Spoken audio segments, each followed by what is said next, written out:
This is the reason the 95% of the League of Legends community won't climb. It's like I'm dead for the job! I have been trying to achieve Master Tier in the last 6 months. In the first 100 games of my journey, it all went smooth. I got all the way from Gold to up in Diamond 1. However, throughout my journey, I have collected some really bad habits. And from what I can tell, you probably have them too. You heard me right. After I got all the way to Diamond, my ego was sky high and I was sure that I'm unbeatable. However, my slow D-rank to Diamond 4 proved me wrong. And guess what? You get to earn from it. If I wouldn't have done anything, I would demote to Plat.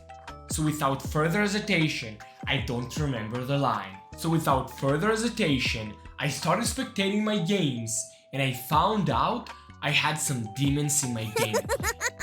The first bad habit I found is where I target my focus. In my first 100 games, back when I was a cracked Diamond 1 70% win ratio player, I would only focus on myself.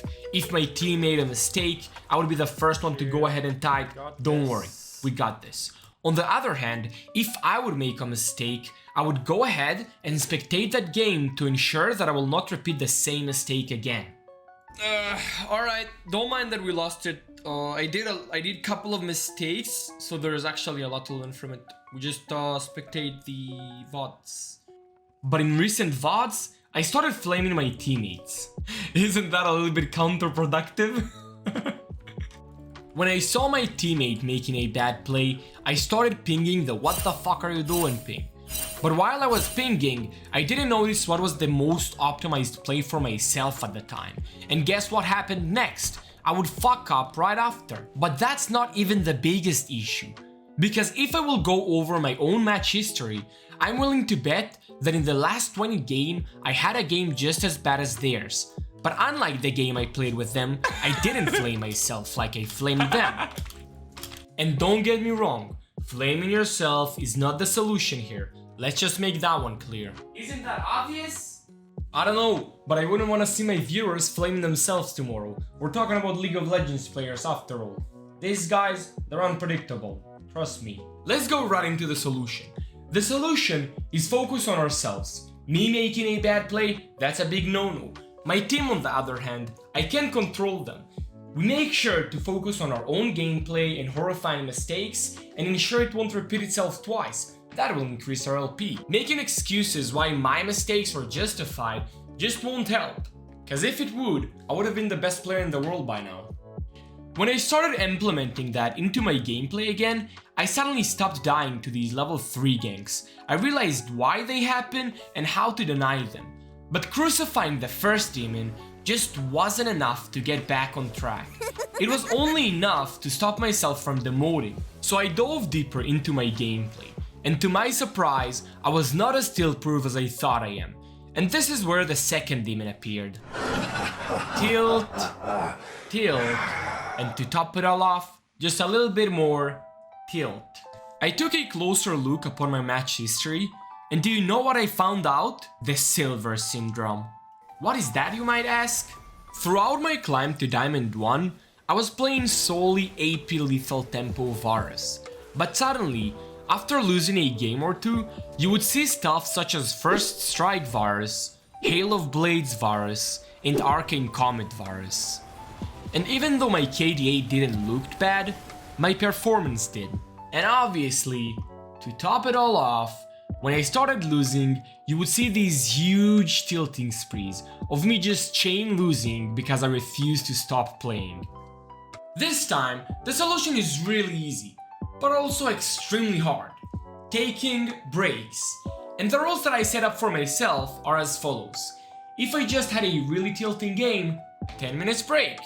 If I had a game and I solo carried it and my team were a bunch of apes, 10 minutes break. And if I lost 3 games in a row, do you know what we're doing? No, this time 10 minutes just won't do unless you want to have a complete mental breakdown. And last but not least, after I played 3 games in a row, another 10 minutes break. And guys, for real, taking breaks is a great way to refresh your mentality and make sure that you will get into the next game and perform at your peak.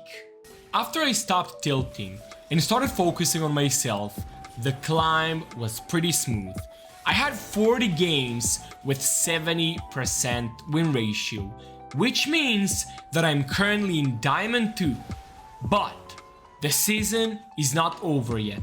I still want to achieve Master Tier up until the end of the season, and exactly for that reason, we have our third tip.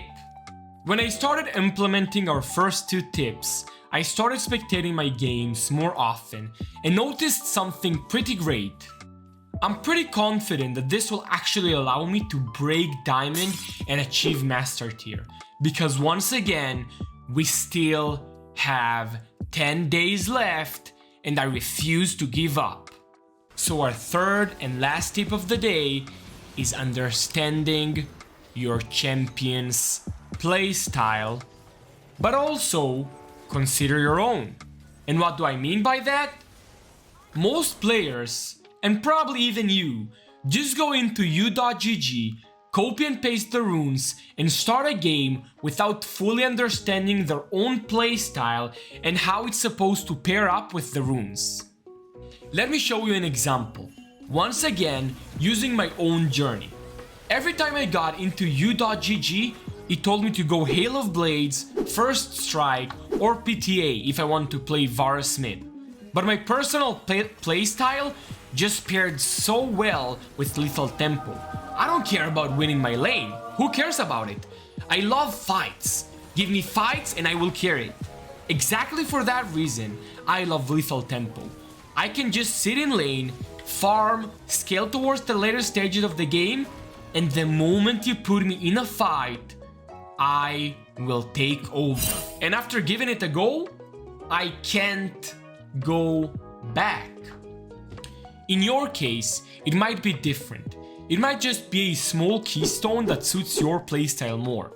And don't get me wrong, I'm not telling you to reinvent the meta. No, what I do tell you is that you should read whatever rune page and build you choose to stick with and play according to its strengths and weaknesses. Alright, that's it for today's video. Feel free to go ahead and smash the thing down there. No, that sounds bad.